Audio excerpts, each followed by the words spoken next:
Hello everyone, my name is Aparna.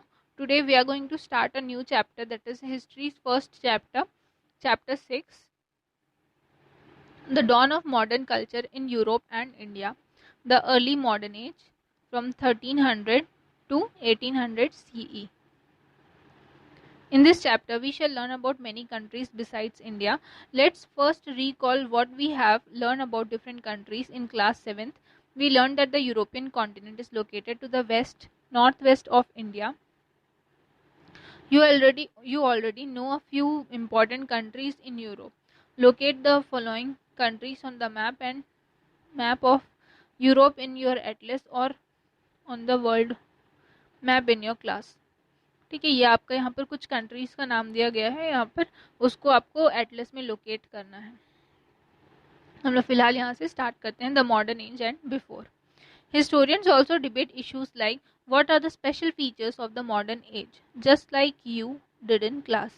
It is widely accepted that the two main features that distinguish the modern age from earlier eras are industrial production and democratic governments. It is it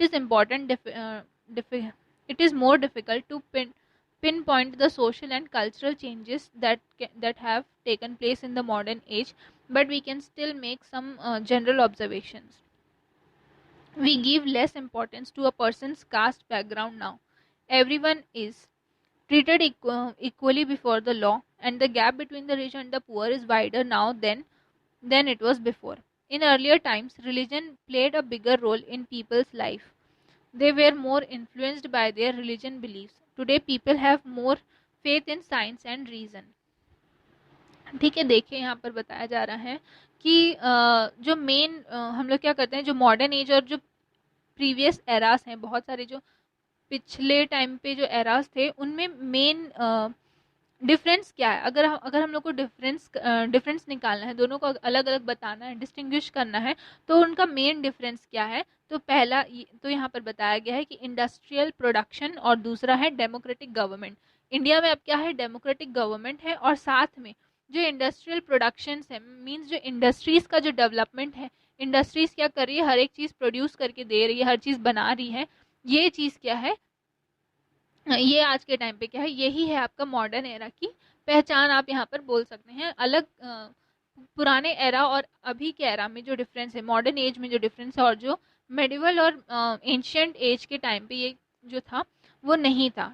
ancient as में आपका individual industrial production जो था वो नहीं होता था, और साथ में मॉडर्न एज में अभी क्या है, आपका डेमोक्रेटिक गवर्नमेंट आ गई है, जिसकी वजह से ये जो है, ये जो दोनों जो आपके टर्म्स हैं वो क्या है, मॉडर्न एज को डिस्टिंग्विश करते हैं.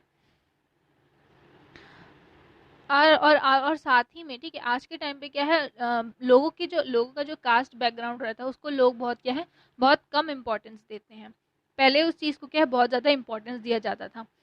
आज अभी के टाइम पे मींस मॉडर्न एज में सभी लोग क्या हैं, सब लॉ के सामने सभी इक्वली ट्रीट किए जाते हैं, चाहे वो रिच हो या पुअर हो, कोई किसी भी कास्ट के हो, सभी लोग क्या हैं, इक्वल हैं. पहले जो था, पहले के टाइम पे जो लोग थे वो क्या करते थे, अपने रिलीजियस बिलीफ्स को मानते थे, पर आज के टाइम पे वो क्या करते हैं, साइंस में मानते हैं, साइंस और उसमें जो रीजंस रहते हैं उनको मानते हैं. In this chapter, we shall trace how and when the society of the Middle Ages moved into the modern era. The age when the process began is called early modern era. ठीक है, इस chapter में हम देखेंगे कि किस तरीके से जो मिडिल एजेस थे वो मॉडर्न एज की तरफ बढ़े, और साथ में उस एरा को अर्ली मॉडर्न एरा कहा गया. ठीक है, जो प्रोसेस था वहाँ मिडिल एज से लेकर मॉडर्न एरा तक, उसे क्या कहा गया, तो अर्ली मॉडर्न एरा कहा गया. The process of change in Asia and Europe began sometime from the 14th century, later 1300 CE, and continued till 1750 CE. Religion, politics, art, commerce, and trade saw many changes during this 450 years. More and more people began to live in cities, and they also began to think differently. This pre-modern age laid the ground for the Industrial Revolution and the French Revolution. अब देखिए बताया गया है कि Asia और Europe में जो change का जो प्रोसेस था वो करीब 14th सेंचुरी में स्टार्ट हुआ, अराउंड 1300 सीई के आसपास में, और वो 1750 सीई तक कंटिन्यू था, और वो चेंजेस जो थे वो होते ही जा रहे थे। Religion, politics, art, commerce, trade, ये सारे जो थे, इन सभी चीज़ों में क्या है, बहुत ज़्यादा चेंजेस आए। अब ये जो 450 ईयर्स थे, ठीक है, 1300 से लेकर 1750 तक, 1750 के बीच में जो 450 ईयर्स थे, उस समय के दौरान ये इन सारी चीज़ों में बहुत ज़्यादा चेंजेस आए।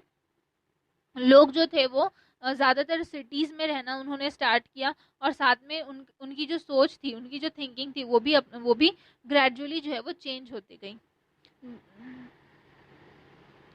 यही जो प्री मॉडर्न एज था, वही वही आगे चल के आपका इंडस्ट्रियल रेवोल्यूशन और फ्रेंच रेवोल्यूशन में मींस कन्वर्ट हो गया। उन्हीं ने उनको क्या दिया, ग्राउंड दिया, मींस वहीं से जो इंडस्ट्रियल रेवोल्यूशन है और फ्रेंच रेवोल्यूशन की शुरुआत हुई।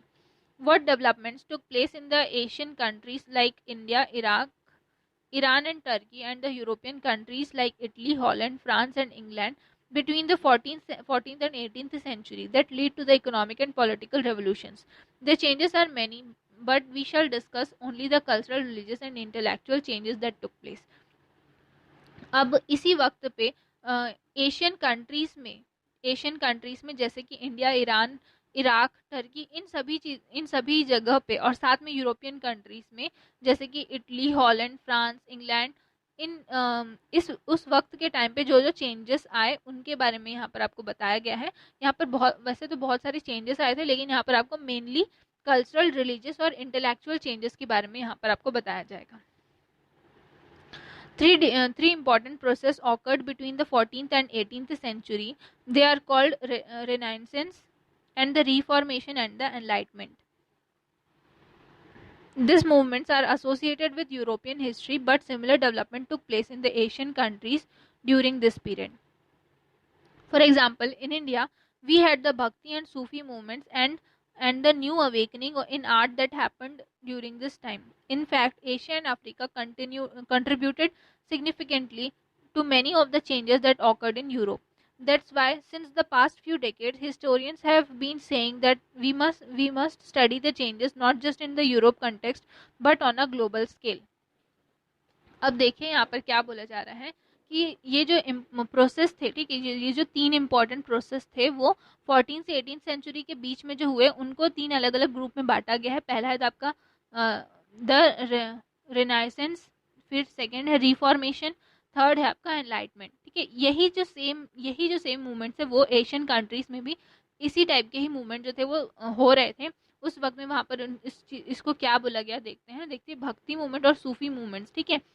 उस टाइम पे इनको भक्ति मूवमेंट और सूफी मूवमेंट्स के नाम से जाना जाता था। मींस इंडिया में इस टाइप के मूवमेंट हो रहे थे, तो उस इंडिया में जो मूवमेंट्स हो रहे थे उनको यहाँ पर भक्ति मूवमेंट और सूफी मूवमेंट्स के नाम से जाना गया। The different facts of change. What exactly happened between 1300 and 1750 CE? Let's find out how the modern era began. Trade and urbanization. During this period, trade expanded rapidly between Europe, North Africa, and Asia. Commerce expanded within countries as well, with different kinds of goods being traded. The growth of trade also saw the growth of cities in the 3 continents. New cities were born and older cities expanded. This urbanization brought with it many changes. A new class of wealthy merchants emerged. People traveled more between cities, leading to an exchange and spread of new ideas, inventions and technologies, ठीक है। अब देखिए exactly क्या क्या जो changes थे वो उस वक्त आए वो देखते हैं। तो सबसे पहला है यहाँ पर आपका ट्रेड और अर्बनाइजेशन। लोग जो थे उस वक्त में ट्रेडिंग के लिए एक सिटी से दूसरी सिटी जाते थे, और मेनली जो उनका जो वो लोग जो ट्रेड कर रहे थे वो यूरोप, नॉर्थ अफ्रीका और एशिया के बीच का जो पार्ट रहता है उसमें लोगों ने ट्रेडिंग जो है वो कंटिन्यू स्टार्ट की, जिसकी वजह से कंट्री का जो कॉमर्स था, मीन्स जो वेल्थ था वो भी बढ़ने लगा। साथ में लोग क्या है एक जगह से दूसरे जगह जाने लगे, जिसकी वजह से उनकी जो सोच थी, उनकी जो थिंकिंग थी उसमें क्या है चेंजेस आए। अलग जो नई सिटीज़ थी वो फॉर्म होना स्टार्ट की, जो रूट्स थे एक एक जगह से दूसरी जगह ट्रेडिंग के लिए जाने की वजह से जो रूट्स थे वहाँ पर, वो क्या हो गए, सिटीज़ में डेवलप हो गए, नई सिटीज़ एमर्ज हुई वहाँ पर। और जो पुराने जो ऑलरेडी जो सिटीज़ थी वो क्या हो गए, वो एक्सपांड होते गए, बढ़ते गए। There are one striking difference between the cities in India and Europe. Many of the cities in Europe were not ruled by kings. They are independent and autonomous and were governed by organizations formed by merchants and artisans. So, to some extent, democratic and republican ideas began to take root in these cities. These cities included Genova, Florence in Italy, Flanders in Holland, etc. Big cities like Surat, Agra, and Vijayanagara also developed in India at this time, but they were still under the rule of kings or the control of feudatory lords. अब यहाँ पर बताया गया है कि सबसे बड़ा मतलब जो डिफरेंस था यहाँ पर यूरोप की कंट्री में और इंडिया के सिटीज़ में, वो ये था कि यूरोप में कई सारे ऐसे जगह थे जहाँ पर लोग जो थे वो इंडिपेंडेंट थे। मीन्स वहाँ पर कोई भी रूल नहीं चल रहा था, ना कि कोई किंग वहाँ पर रूल कर रहा था, और ना ही कोई यहाँ पर ना तो किंग रूल कर रहे थे और ना ही वहाँ पर कोई गवर्नमेंट वहाँ पर रूल कर रही थी, जिसकी वजह से वहाँ पर जो आइडियाज़ थे, डेमोक्रेटिक और रिपब्लिक आइडियाज़ थे, वो शुरू होने स्टार्ट हो गए थे। वहाँ पर जो मेनली वो जो एरियाज थे उसमें या तो मर्चेंट्स या फिर आर्टिशियंस जो थे उन्होंने ऑर्गेनाइजेशंस फॉर्म करना स्टार्ट कर दिया था। उसी तरीके से इंडिया में क्या हुआ, इंडिया में कुछ सिटीज़ जो थी जैसे कि सूरत, आगरा और विजयनगरा जो थे वो डेवलप होना स्टार्ट हो गए थे, लेकिन इनका जो डिफरेंस था यूरोपियन कंट्री से और इंडिया में जो डिफरेंस था वो ये था कि इंडिया में ये जो सारे सिटीज़ हैं वहाँ पर अभी भी क्या है, किंग्स का रूल चल रहा था, लेकिन वो भी क्या है, डेवलप होना स्टार्ट हो गए थे। मीन्स वहाँ पर इंडिया जो था वो डेवलप होना स्टार्ट हो गया था ट्रेड और कॉमर्स में। Centralized states. This was the time when many powerful kingdoms were established. For example, in India, we had the Vijayanagara Empire and the Mughal dynasty. Iran had the Safavid Empire, and Turkey the Ottomans. Many strong kingdoms were established in France, Spain, and England as well, apart from several smaller kingdoms in Italy. These kings were all very ambitious, so they kept a tight control on their power over their kingdoms. As a result, power, wealth, and authority gradually began to get concentrated in their hands. We all these kingdoms centralized kingdoms. We call these kingdoms centralized kingdom because economic and political power were centralized in the king. Before this time, zamindars and feudal lords used to rule over their land and states and govern their subjects. Now their powers were curtailed and completely taken over. ठीक है, अब centralised states के बारे में यहाँ पर बताया गया है। उस वक्त पे क्या होता था, जो पावरफुल किंगडम्स थे वो स्टैब्लिश होना स्टार्ट हो गए थे, जैसे कि इंडिया में विजयनगरा एम्पायर और मुगल डायनेस्टी क्या कर रही थी, वहाँ पर किंगडम अपने बना रही थी।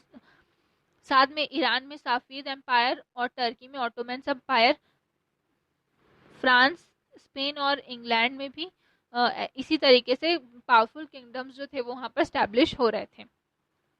ये जो किंग्स मतलब जो एम्पायर के जो किंग्स हुआ करते थे वो क्या थे, बहुत ही ज़्यादा पावरफुल, बहुत ही ज़्यादा एम्बिशियस थे और पावरफुल थे, जिसकी वजह से उन्होंने क्या किया, पूरी कंट्री मतलब मीन्स कंट्री पे यहाँ पर क्या किया, कंट्रोल अपना स्टैब्लिश कर लिया था। उनका जो पावर, वेल्थ और अथॉरिटी थी वो अपने हाथ में ले ली थी।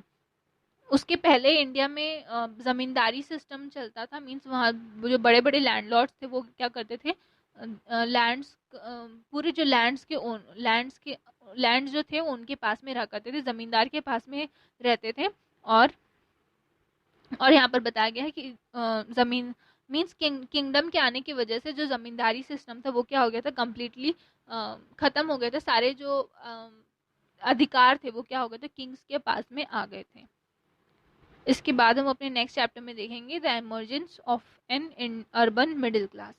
ठीक है, थैंक यू।